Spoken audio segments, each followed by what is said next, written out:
Soy Fernando Cortés, profesor investigador de Flaxo, México. En realidad estoy en Flaxo desde el año de 1966, no 76. Es decir, hace ya 53 años. Y durante todo este tiempo, principalmente he dictado los cursos de metodología y de estadística, así como también los cursos de metodología en el doctorado de sociología del Centro de Estudios Sociológicos del Colegio de México. Me han encomendado desarrollar una clase sobre lo que antiguamente se llamaba operacionalización, pero yo prefiero un título un poco más largo tal vez, como el de hacer observable conceptos inobservables. Lo que vamos a ver ahora son las operaciones metodológicas que hay detrás de este proceso. Pero antes de entrar al proceso mismo, es conveniente revisar algunos conceptos, algunos temas, algunas cuestiones de carácter epistemológico que son, creo, necesarias para establecer un ámbito de comunicación nítida donde no interfieran algunas preconcepciones que todos nosotros tenemos respecto de estos temas. En primer lugar, quisiera partir aseverando que las ciencias sociales son ciencias factuales. Así como son ciencias factuales la física, la química, la biología y otras ciencias naturales. Y las ciencias factuales se distinguen de las ciencias formales, como son la lógica y las matemáticas, porque están orientadas a dar cuenta del mundo, ya sea físico, la física, químico, la química, biológico, la biología, social, las ciencias sociales, tratan de dar cuenta del mundo y cómo el mundo funciona. Es decir, nosotros como científicos sociales estamos interesados en generar teorías que nos permitan producir conocimiento respecto a la evolución de los fenómenos sociales que nos interesan.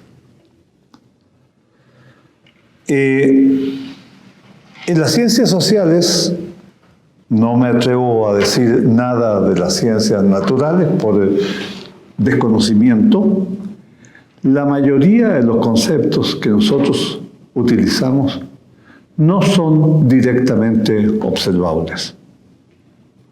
Ejemplo de ellos son el concepto de clase social, marginalidad, pobreza, desigualdad, inclusión social, capital social, etc. Son una serie de conceptos que forman parte de algunas teorías y que difícilmente, por la simple observación, podemos decir si una persona tiene o no tiene capital social, si una persona es o no es pobre, está incluido o está excluido de la sociedad, o a qué clase social pertenece. para poder especificar, dilucidar los conceptos, es necesario localizarlo en el seno de las teorías correspondientes. Pongamos, por ejemplo, el concepto de clase social en Marx. Claramente es muy distinto del concepto de clase social en Weber o del concepto de clase en el estructural funcionalismo. En cada una de estas teorías, el mismo concepto tiene sentidos diferentes. Más aún, en ocasiones es muy difícil establecer los vínculos entre la clase social en Marx, la clase social en Weber, porque el sentido y el significado del concepto está determinado por la red teórica que lo define. Hay casos notables en América Latina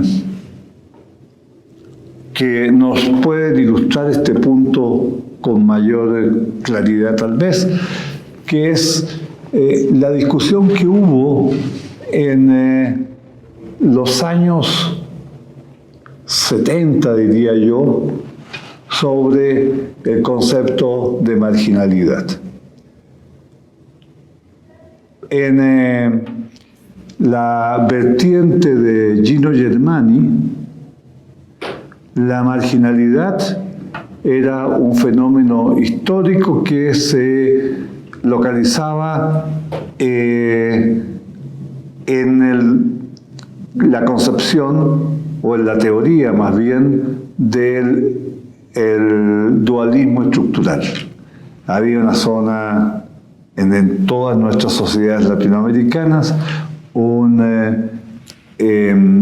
zona moderna, una parte moderna y una parte tradicional.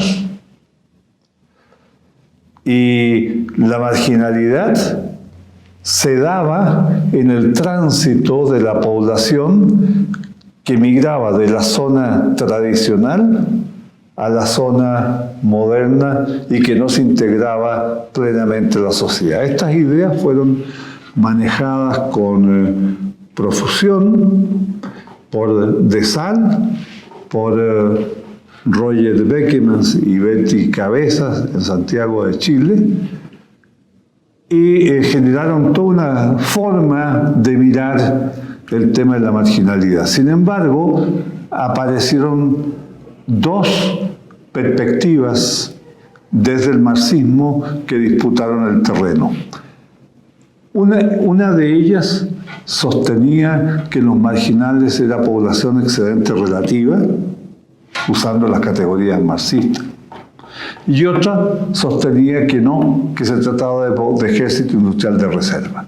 Entonces tendríamos tres formas teóricas distintas de mirar el mismo fenómeno en medio de un proceso de transformación o de agitación y de virulencia política que se había desarrollado en los años 60 en América Latina, después de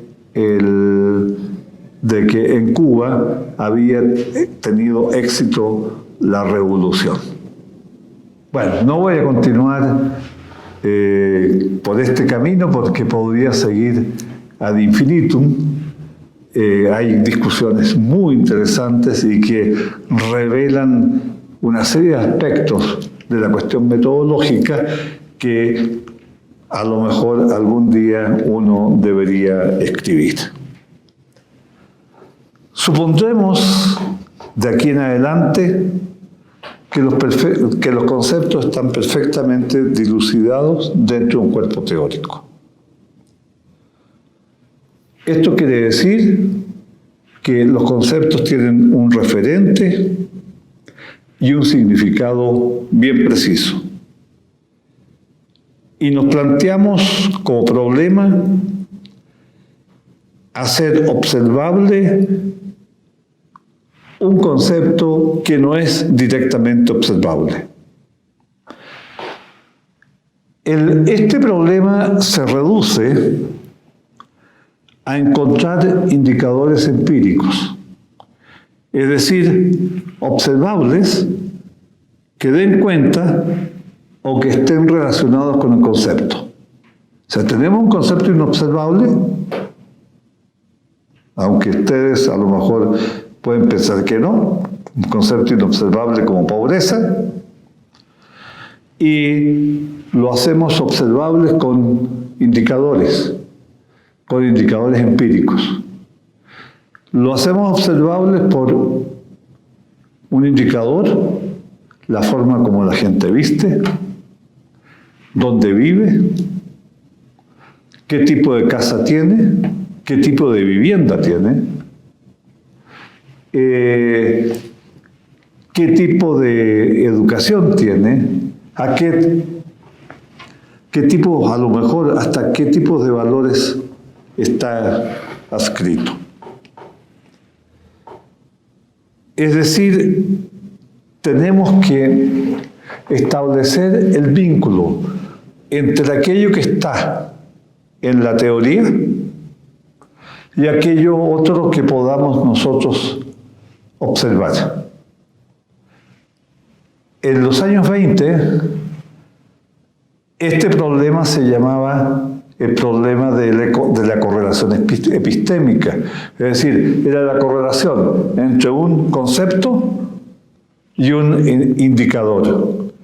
Y obviamente esa correlación no es observable porque no se puede calcular en la medida en que el concepto no lo podemos medir directamente. Solo tenemos el indicador. El asunto entonces es cómo hacerle para vincular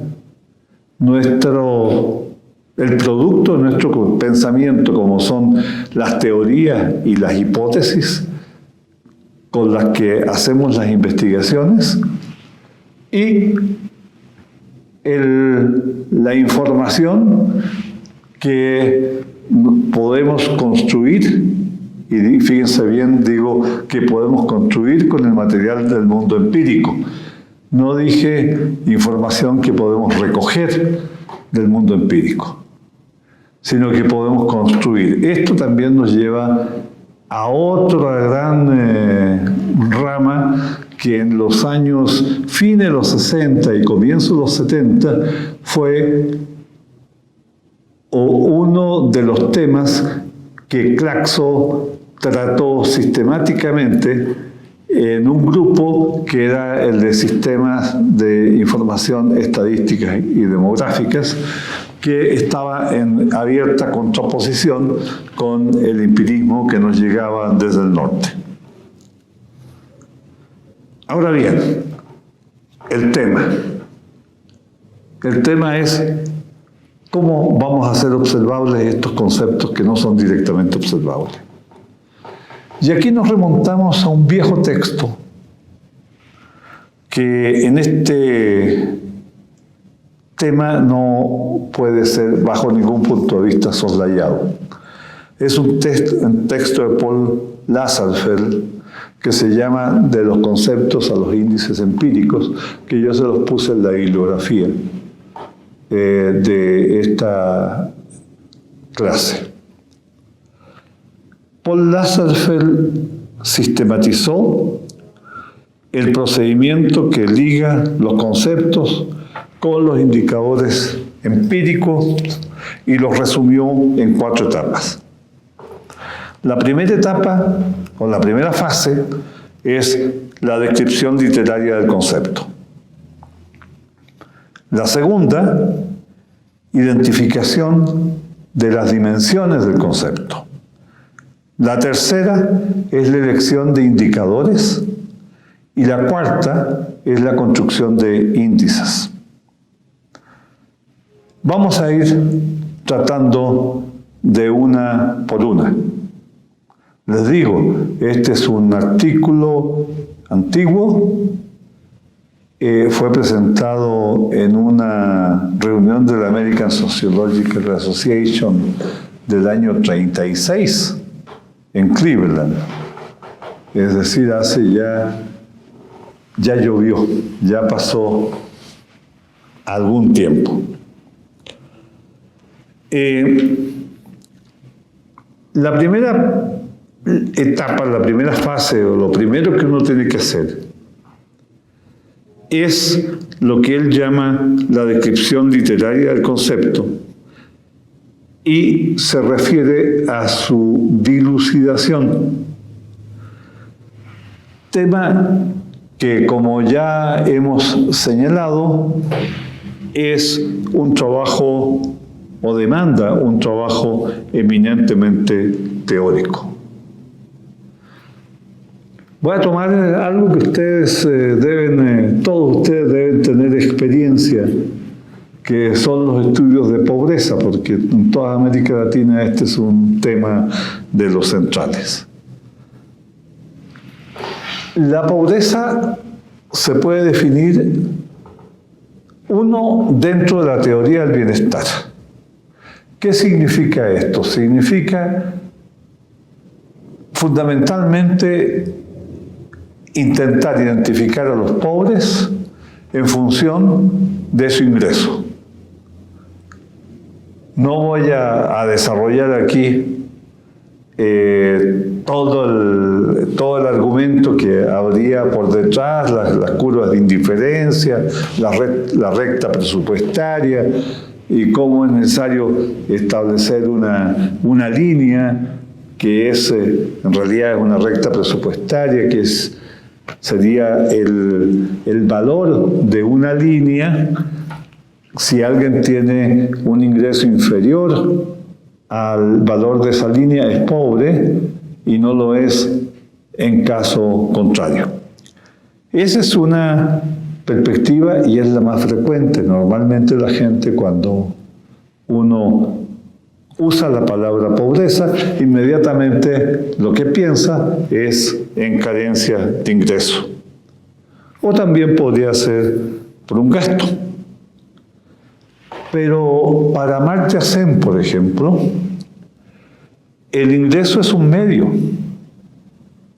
En realidad, para él, lo que importa son los funcionamientos. Y el conjunto de los funcionamientos determina lo que él llama capabilities o capacidades.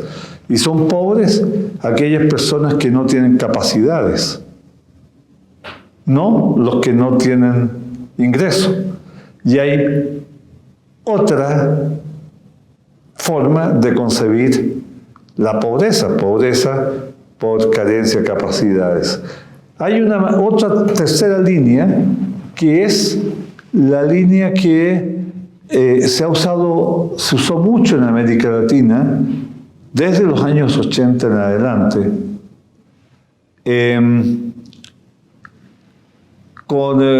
a partir de los estudios de Luis Beccaria y de Minujín, que es la perspectiva de necesidades básicas insatisfechas.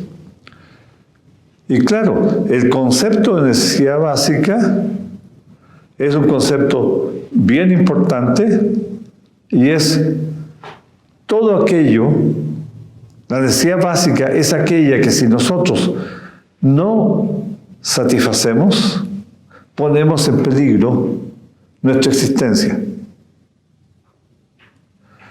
Entonces, hay pobres por NBI, hay pobres por gente que no puede satisfacer las necesidades básicas entendidas en esa perspectiva. O también hay pobres porque no viven una vida digna. Es decir, porque no disfrutan de los derechos sociales o están al margen de los derechos sociales que deben estar garantizados para todos los seres humanos que habitan una sociedad específica. En cada caso o dentro de cada teoría, el concepto de pobreza es distinto y por lo tanto hacerlo observable implica operaciones diferentes.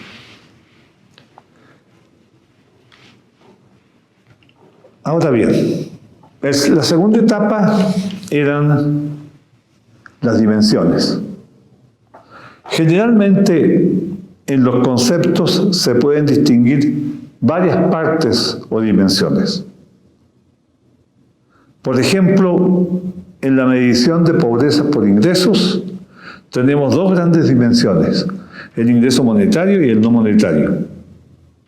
Y dentro del monetario aún más podemos distinguir los ingresos laborales, las transferencias, la renta del capital. Y en el ingreso no monetario tenemos el autoconsumo, el pago en especie, la transferencia en especie y la renta imputada por el uso de la vivienda propia. Entonces, así es como llegamos a generar un conjunto de indicadores asociados al concepto. En el caso de NBI, tenemos carencias en seguridad social, en salud, calidad y espacios de la vivienda, servicios de la vivienda, alimentación.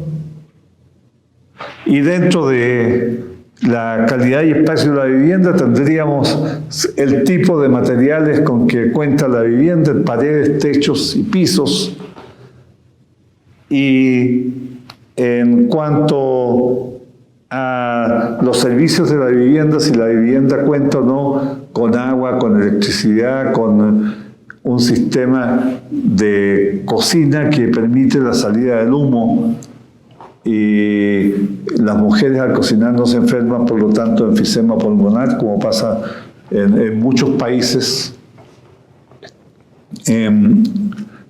Entonces, tenemos dimensiones y a través de las dimensiones vamos bajando. Por ejemplo, un concepto que está muy de moda, el capital social. Podemos distinguir entre capital social asociativo y capital social instrumental. El asociativo es el que surge, como su nombre lo indica, de la reunión de un conjunto de personas que buscan un objetivo común. Mientras que el instrumental tiene que ver con simplemente hacer uso de las relaciones para conseguir uno personalmente determinados objetivos. Una vez que uno ya construyó, identificó las dimensiones del concepto, toda esta operación, como ustedes ven, es una operación netamente teórica, pasamos a la elección de indicadores. En este tercer paso hay que definir qué indicadores o qué variables se utilizarán para dar cuenta de las dimensiones del concepto. Sin el ánimo de ser exhaustivo. Por ejemplo,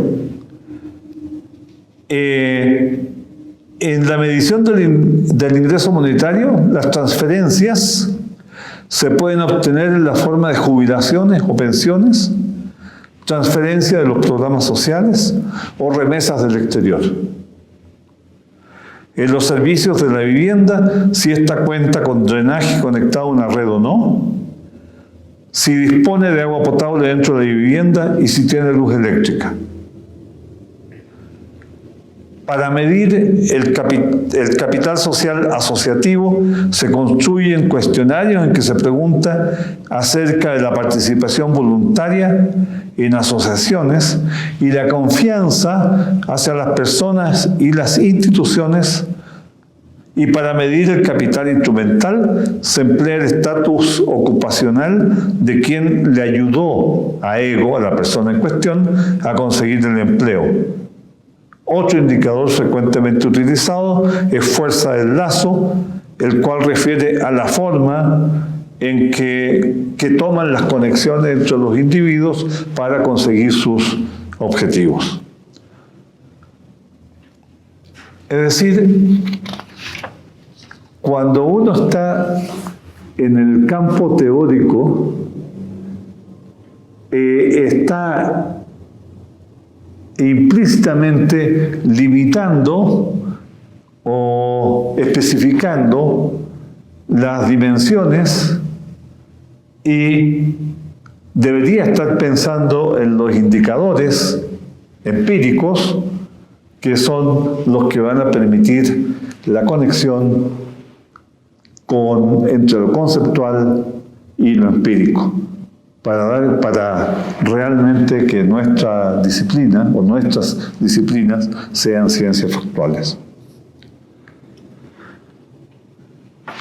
Así entonces, tenemos un concepto que queremos hacer observable y hemos identificado una serie de dimensiones y a cada dimensión les hemos hecho corresponder uno o más indicadores. El siguiente paso consiste en construir la síntesis de estos indicadores o variables. Esta síntesis es lo que se llaman índices. No vamos a entrar tampoco en profundidad en este tema. Hay muchas formas de construir un índice. Desde las más elementales por simple suma de las variables hasta métodos estadísticos elaborados como el análisis factorial, o bien hacer la síntesis a través de conjuntos de operaciones lógicas. No tiene por qué ser operaciones con números. Las operaciones lógicas implican operaciones con teoría de conjuntos. En definitiva, lo que suponemos es que el índice es la representación observable del concepto que queremos medir. La pregunta que surge inmediatamente: ¿hasta qué punto esto es cierto? Estamos tomando el concepto y tenemos un conjunto de indicadores observables, tenemos índices. ¿Están dando cuenta del concepto realmente o no? Y aquí aparecen dos conceptos centrales que normalmente no se tratan al desarrollar este tema. Uno es el concepto de confiabilidad y el otro es el concepto de validez. ¿Cuál es el planteamiento respecto a la confiabilidad? Nosotros, cada vez que hacemos observable un concepto y tenemos un indicador, ese indicador tiene dos partes. Una parte que está directamente relacionada con el concepto que queremos medir, más una parte de error. Es decir, no podemos nosotros medir sin error. El error es una parte inherente de las señales que tenemos en los indicadores.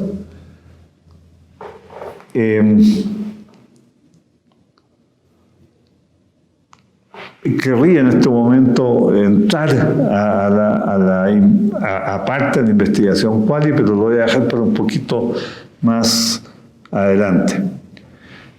El problema de la confiabilidad es preguntarse por cuán grande es este término de error.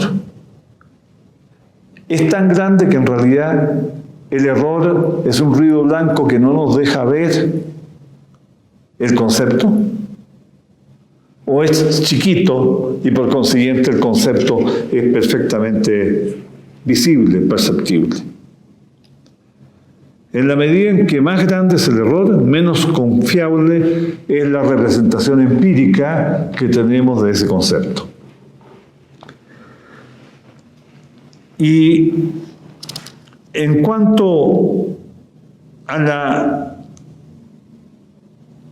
la confiabilidad en la investigación cuantitativa, se puede medir por el coeficiente alfa de Cronbach, o bien con omega, o bien se puede usar las formas más tradicionales de medición, el método test-retest, la medida de formas alternativas, el método de división por mitades. Es decir, hay una serie de formas de dar cuenta y de medir la confiabilidad.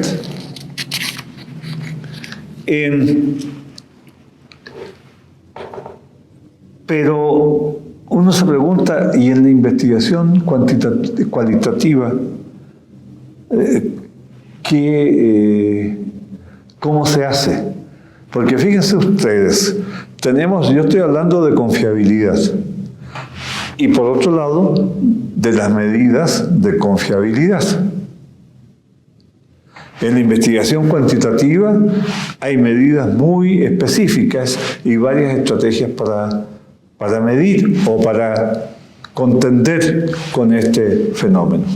¿Qué hace la investigación cualitativa? ¿Cuál es el equivalente en la perspectiva quali? Es el principio de saturación.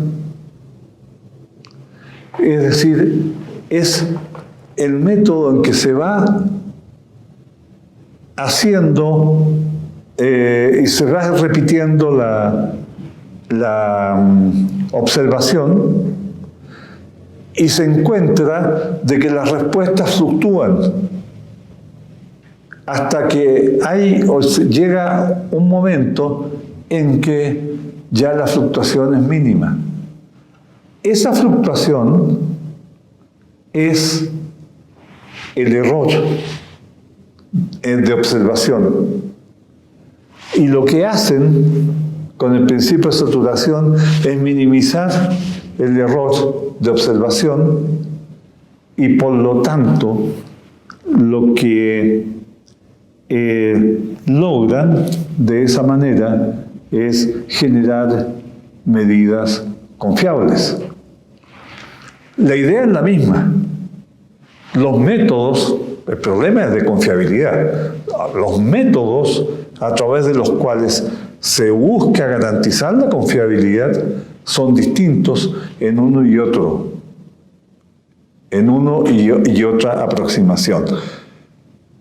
De hecho, yo diría que si disponemos de una matriz de datos donde tenemos en los renglones los casos, las observaciones, los individuos, las medidas tradicionales de los métodos cualitativos trabajan a través de los individuos, mientras que en la investigación cualitativa trabaja sobre repeticiones, observaciones repetidas sobre un mismo individuo.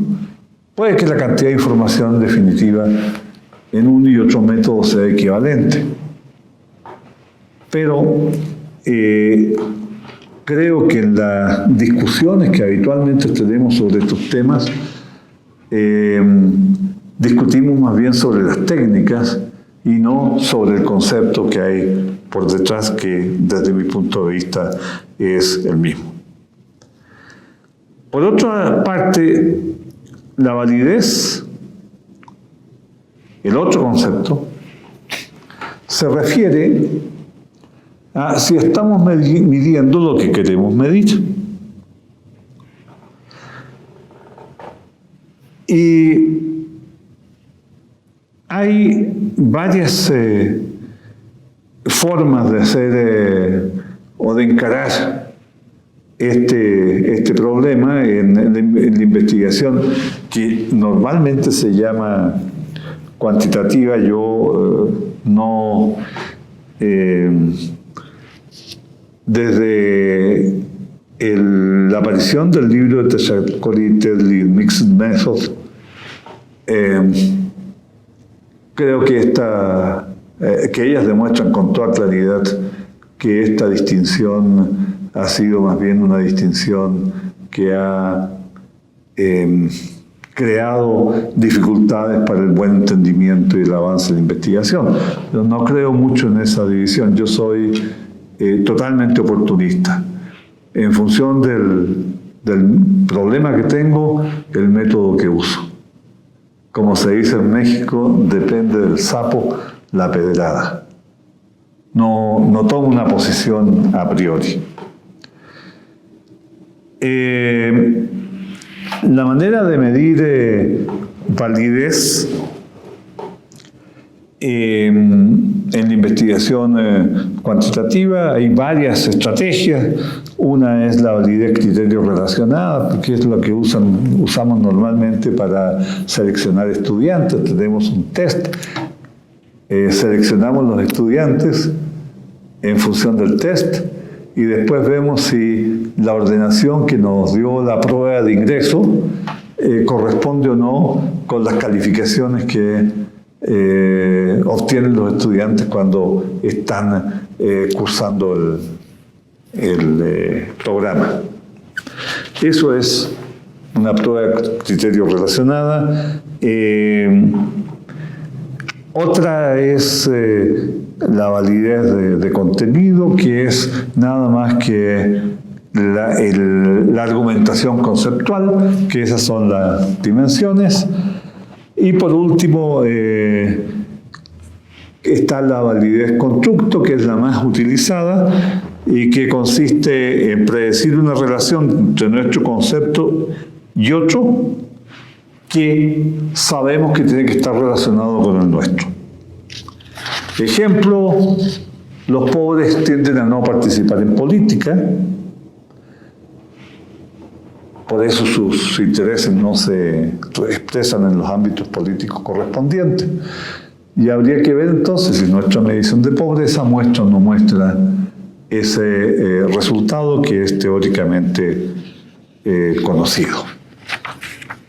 Entonces lo que hemos hecho es dar una vuelta por el proceso que toma un concepto de una teoría, lo dimensionaliza, crea indicadores, con los indicadores formamos índices y tenemos entonces una expresión empírica, podríamos decir una medición, entendida la medición no como la asignación de números a las cosas, que es la definición de Stevenson, sino que una definición más a la Blaylock, en un artículo del año 68, que dice que medir en ciencias sociales es hacer observable conceptos inobservables, que es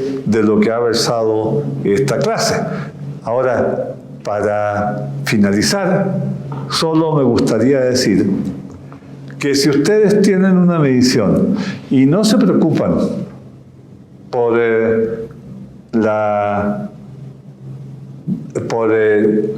confiabilidad, ni tampoco por la validez, que en la investigación cualitativa normalmente la validez se logra a través de jueces que juzgan acerca de la forma como ustedes dicen observable el concepto. Si ustedes no se preocupan, de establecer que la forma como lo hicieron sea válida y confiable, entonces lo que pasaría es que tienen una conceptuación, una teorización, por una parte, y por la otra tendrían unas mediciones que no tendrían relación alguna con la teoría, las hipótesis o los conceptos que ustedes están manejando. Este sería un mundo sería un mundo bipolar. Sería un mundo en que por un lado estamos los que pensamos conceptualmente y por otro lado están cómo ocurren las cosas y perdemos lo que es fundamental para las ciencias sociales como ciencias factuales.